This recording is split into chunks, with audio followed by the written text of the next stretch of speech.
Teacher humiliates and slaps 12-year-old girl because she's black. Later, she stays.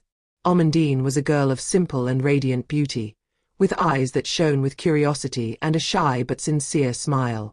Since her childhood, she had grown up in a modest environment, but imbued with unwavering family warmth. His neighborhood, although less flamboyant than those in more affluent neighborhoods, was full of people full of hope, solidarity, and dreams. It was in this context that Amandine forged her deepest aspirations. She wanted to become a doctor, not only to help her family, but also to offer children like her the chance to have a brighter future. His parents had made enormous sacrifices to provide him with an education. His mother, a determined and wise woman, worked as a nurse in a community health center. She knew what it meant to fight against social and economic inequalities, but she had always made a point of transmitting to Amandine the value of work and education. Her little brother Malik, whom she adored, was her ray of sunshine. As his big sister, Amandine felt a deep responsibility to protect him, to show him that there was a world larger than the dusty streets of their neighborhood. At school, although brilliant and studious, Amandine often found herself facing invisible walls. She gave her all in each subject, devouring the books, anticipating the teacher's questions, and often surpassing her classmates in her answers. But his skin color, his belonging to a black minority in a predominantly white and privileged establishment, became every day a little more, an invisible but powerful obstacle. She had always been aware of the differences between herself and her peers, but her ambition and resilience allowed her to ignore them. However, as the years passed, the increasingly heavy stares, the whispers about her in the hallways, and the insidious comments hit her harder and harder. Although her academic results were exemplary, she quickly realized that recognition did not come simply from academic success. His peers, from wealthier families and different cultures, were valued for qualities that seemed less about intellect and more about appearance or social status. There was this girl Claire, who, despite average grades, always seemed to have a special place in the teachers' hearts. There were those boys who, although undisciplined, had opportunities and open doors in society because of their privilege. And Amandine fought every day to prove that she deserved to be here as much as they did. But no matter how much she excelled, there was always this feeling of not really being accepted, of not being seen for who she really was. That day, everything changed during a science class, a field that Amandine particularly loved. She had always been fascinated by biology, the mechanisms of the human body, the way everything was connected. When the teacher, Ms. Dupont, asked a particularly difficult question about cellular structure, Amandine, with her passion for science, responded precisely, even illustrating her words with examples that her classmates did not immediately understand. But instead of being congratulated for her clear and detailed response, Amandine saw Mrs. Dupont's face harden. Ms. Dupont was known for her rigor, certainly, but also for her authoritarian temperament and her prejudices which were hidden under the appearance of competence. She did not seem to appreciate that a student from a modest neighborhood, and worse, from a racial minority, spoke in such a confident manner. For Ms. Dupont, this type of behavior was not normal. This kind of behavior, in his eyes, did not come from a child like Amandine, who, according to her stereotypes, should not have been as intelligent, as relevant. The attack was first verbal. Amandine, do you think you're so brilliant? Maybe in your neighborhood, you're not used to this kind of questioning. But here, there are rules, and you should learn to stay in your place. Ms. Dupont's words resonated like invisible slaps, a series of small attacks directed directly against her identity, her origins and her social belonging. She had expected Amandine to accept the criticism with humility, but it was the opposite. The murmurs of the other students intensified, muffled laughter and exchanges of disconcerted glances filled the room. Amandine felt her heart grow heavy, the burning of shame invaded her face. But she didn't respond, choosing to remain calm, to focus on her breathing, and not to give in to the anger that was rising within her. However, Mrs. Dupont did not stop there. She had seen that her attack was not having the expected effect. She approached Amandine with a threatening step, as if the humiliation was not complete without a physical gesture, without proof of her authority. It was then that she said, in a loud, almost triumphant voice, You really think you're superior because you have a few right answers? Come on, we need to put you in your place.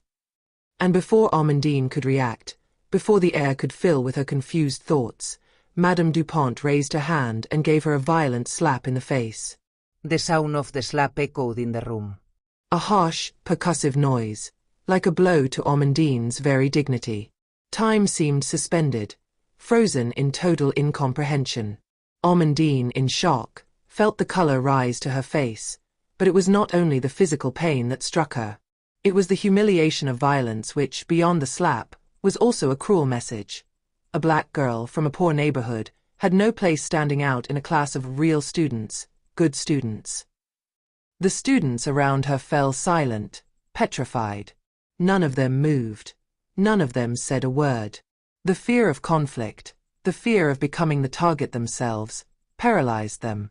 Amandine stood there, frozen, with tears in her eyes, the feeling of being an intruder in a world that seemed to have decided that she was not entitled to her dream. She didn't move. She didn't protest. But inside, something was awakening. The pain of humiliation, of gratuitous violence, mixed with an anger she had never known. That day, she understood that her fight had only just begun.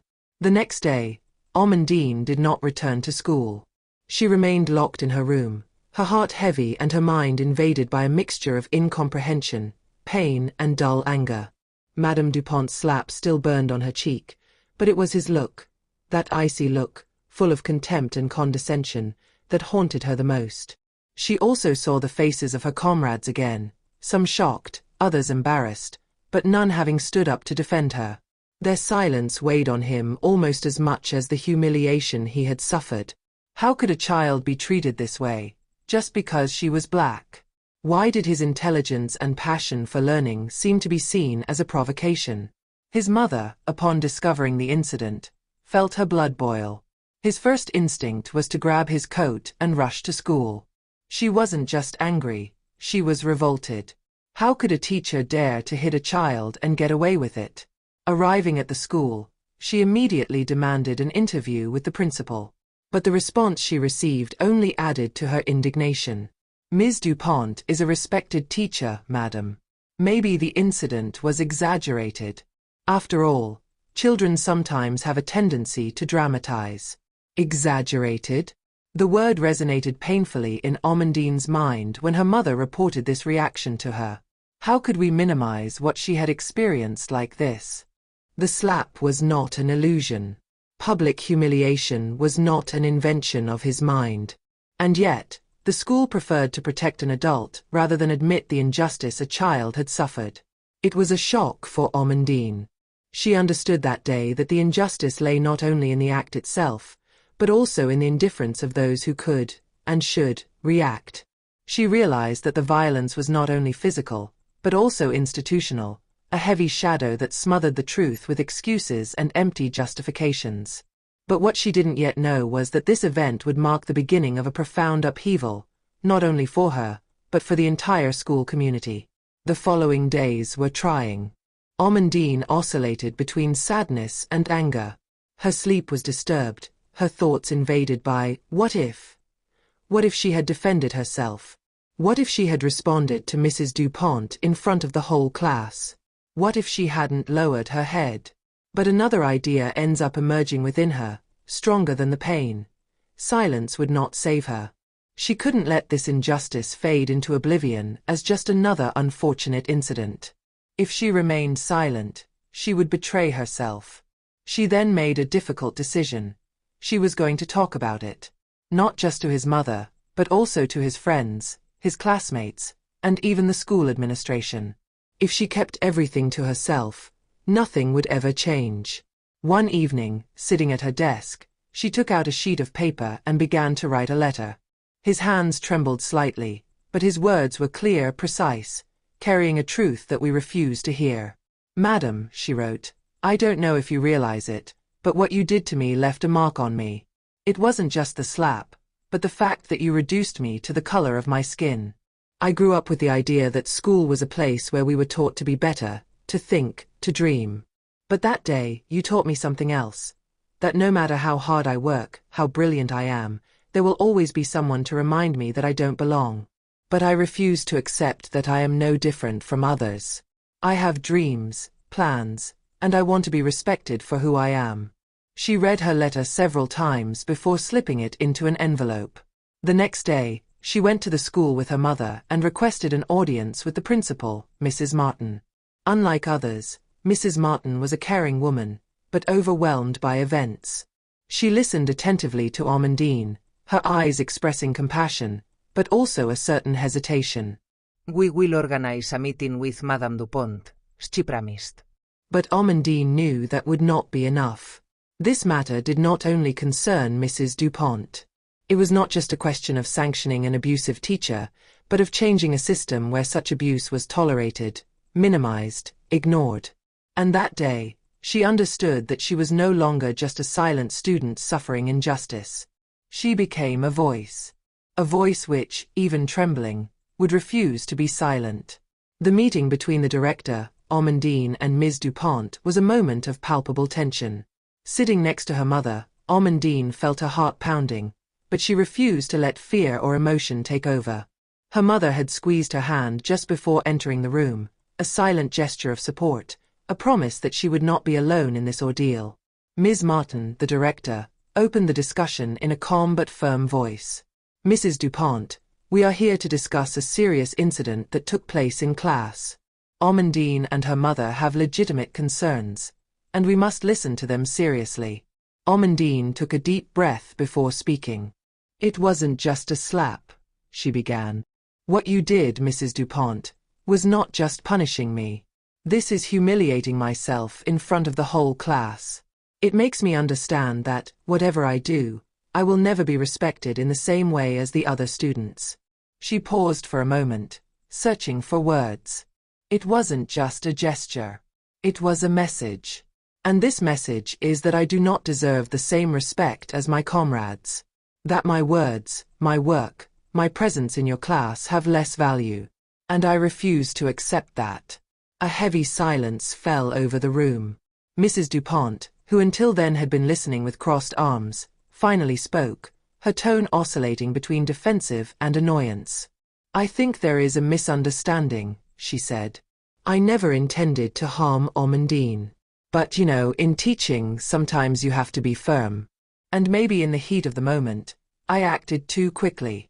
But I don't think it should be made a matter of racism. She glanced at the headmistress, no doubt hoping that she would come to her aid. But Mrs. Martin kept a neutral face, letting Amandine continue. And it was at this precise moment that Amandine understood something fundamental. It wasn't just her who was humiliated. It was not a simple argument between a student and a teacher. It was a pattern, a much larger reality. Every scornful look, every comment insinuating that she didn't belong, every small gesture of exclusion or injustice that she had suffered so far suddenly took on a greater meaning. She was not alone. This slap symbolized much more than a simple excess of authority. She embodied a systemic violence that many others before her had suffered in silence. But Amandine no longer wanted to be silent. She looked up at Mrs. Dupont and, in a calm but firm voice, she declared, "What you think or not doesn't erase what I felt. It's not up to you to decide if it's racism or not. This is my experience. This is my pain. And I'm not the only one experiencing it." Mrs. Dupont opened her mouth as if to reply, but no words came out. For the first time, she seemed to realize the magnitude of what she had done. Mrs. Martin then spoke. Amandine raised an important point, she said. It is not just a question of individual sanction, but a question of school climate, respect, and mutual understanding. Ms. Dupont, it will be necessary to begin an in-depth reflection on the management of diversity and the treatment of students. Mrs. Dupont nodded wordlessly. The next day, Amandine woke up with a new feeling. It wasn't anger, nor sadness. It was an inner strength she had never felt before. She had dared to speak, and even if the fight was not over, she had laid the foundation stone for change. When she arrived at school, she felt eyes on her. But this time, they were no longer just looks of curiosity or indifference. Comrades came to see her, some clumsy, others sincere. "We saw what you did, Amandine," said Leah, a student in her class. "It was courageous." Others followed. Even some teachers, who usually kept their distance, gave him signs of encouragement. Then, a surprise awaited him. A group of students, from different classes and origins, had gathered to discuss what had happened. Together, they decided to create a group to raise awareness of respect and equality. Amandine naturally took the lead. She organized discussions with other students, sharing her experiences and listening to those of others. Some recounted how they too had been victims of injustice, but had never dared to speak about it. Little by little, speech was freed. Then came the time when the school decided to organize an assembly to discuss diversity and respect within the establishment. Amandine was invited to speak. On the day of the assembly, she took the stage, her eyes determined. In front of her, hundreds of students and teachers waited in silence. "I didn't think I'd end up here one day," she began. A murmur ran through the assembly. "I'm here because one day I was humiliated in front of my whole class. Because I was slapped like I had no value. And because, when I wanted to talk about it, I was told that it wasn't that serious." She paused, her gaze scanning the room. "But it's not just my story. It is that of many others. And it's time for that to change." The room hung on his words. Some teachers bowed their heads, others seemed thoughtful. But one thing was certain: his message had gotten through. As for Mrs. DuPont, the consequences were not long in coming. An internal investigation was conducted, revealing other problematic behaviors on his part. She received a formal reprimand and was required to complete training on diversity and classroom management. But beyond the sanction, his behavior had marked a break. His authority no longer rested on fear, but on the scrutinizing gaze of an entire school which, from now on, would no longer tolerate injustice in silence. Amandine knew that the road was still long. But one thing was certain: the slap she had received was no longer a simple act of violence. She had become a symbol, a starting point for something much bigger. And this time, she was no longer alone.